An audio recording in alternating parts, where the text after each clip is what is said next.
আমাদের সদস্য সচিব, স্বাস্থ্যবাদের ভারপ্রাপ্ত চেয়ারম্যান, আমাদের সদর উপজেলা টিম লিডার স্বেচ্ছাসেবক দলের সহ স্বেচ্ছাসেবক দলের নেতৃবৃন্দ, আমার বিএনপি নেতৃবৃন্দ, সামনে আমার পর্দা আমার মা ও বোনেরা, আসসালামু আলাইকুম ওয়া রাহমাতুল্লাহি ওয়া বারাকাতুহু। আসলে অনেক দিন পরে আমাদের ইউনিয়নের স্বৈরাচার শাসকের পতনের আগ পর্যন্ত আমরা এভাবে একটা জনসভা, এভাবে একটা কর্মী সম্মেলন আমরা কেউ করতে পারছি ভাই?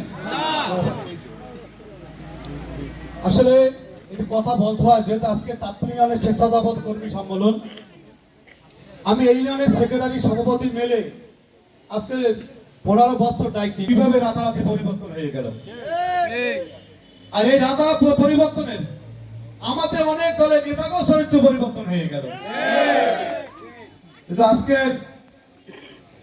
যারা দীর্ঘ আমাদের দলিল আবুল কায়েদ দলিল বলছে একটি কথা, যে দীর্ঘদিন 2018 সালে একটি কথা আমাদের ছাত্রীদের ঘটনা বলি, যদি আমাদের স্টেজের সব স্বেচ্ছাসেবক নেতাকে অবগত করার জন্য 2018 সাল জাতীয় নির্বাচন আওয়ামী লীগ বারবার বলল বিএনপিকে আপনি হইল, তিনি ছাত্রলীগ থেকে কিভাবে ছাত্র দলের সভাপতি হইল আমার বোধগম্য আসে। আমি এই কথা যখন আমাদের বিএনপি সদর উপজেলা মিটিং পরিষদ মৌনা খেলাফ হইল, সেদিকে আমাদের জেলা দায়িত্ব ছিল আমাদের নান্টু ভাই আর মেবুল ভাই। আমি তাদের সম্মুখে এ কথা প্রকাশ করলাম, সেদিকের মিঠু ওই কমিটি অফিসে কামরু ছিল, তাদের সামনে প্রশ্ন করছিলাম কিভাবে ছাত্রলীগ থেকে এত বড় একটা ইউনিয়নের দায়িত্বে সভাপতির পোস্ট পালো, এই পোস্টটা জাতি জানতে চায়। আমাকে সেদিকে মিঠু বলছিল ভাই আমাকে ডেকে নিয়ে এটাকে পরিবর্তন করে আর আপনি আর কথা বলেন না। এই কথা আজকে কেন বললাম, আজকে আমার স্বেচ্ছাসেবক দলের নেতারাই মঞ্চে আছেন, আমি বেশিরভাগ তাদের অবগত করতে চাই ভাই, তোমরা শতটাকিদের মূল্য না হয়। আমরা দেখেছি 5 তারিখের পরে অনেক জায়গায় জাতীয় পেপার পড়তে আসছে যে দেখীদেরকে অবমূল্যায়ন করেন, আজকে আবার ভোগরা জায়গা দখল করতে আসছে। এটা শুধু আমাদের ইউনিয়নে সারা বাংলাদেশেরই কিছু কিছু প্রেক্ষাপট হয়।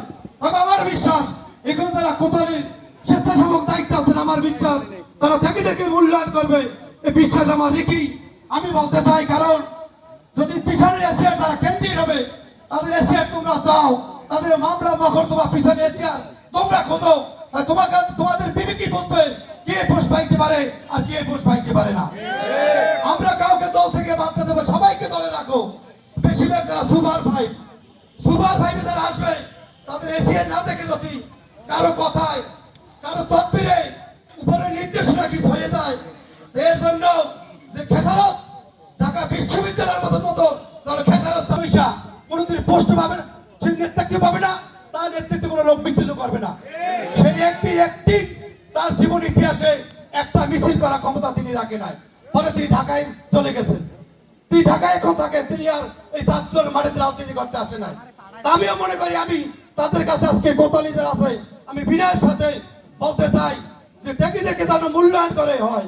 আর এখন যারা আছে তাদেরকে বাদ দেওয়া দরকার নাই, কারণ একটি কমিটি 51 হইতে পারে, একদম 31 হইতে পারে। সবাইকেই যে যেভাবে ত্যাগ করছে দলের, যে যেভাবে বিগত দিনের ধরম দেশে অর্থ দেশে মেধা দেশে সংসার শেষ করছে, তাদেরকে সেইভাবে মূল্যায়ন করে আগামী দিনে বাংলাদেশ জাতীয়তাবাদী ছাত্র ইউনিয়নের শীর্ষ দলে কমিটি দেবে এই আশা ব্যক্ত রাখে।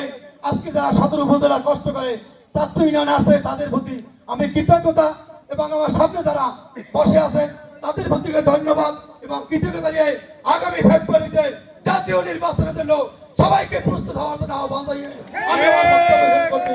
আল্লাহ হাফেজ। বাংলাদেশ জিন্দাবাদ, খালেদা জিয়া জিন্দাবাদ, শহীদ জিয়া মরহুম, তারেক জিয়া জিন্দাবাদ। আসসালামু আলাইকুম ওয়া রাহমাতুল্লাহ।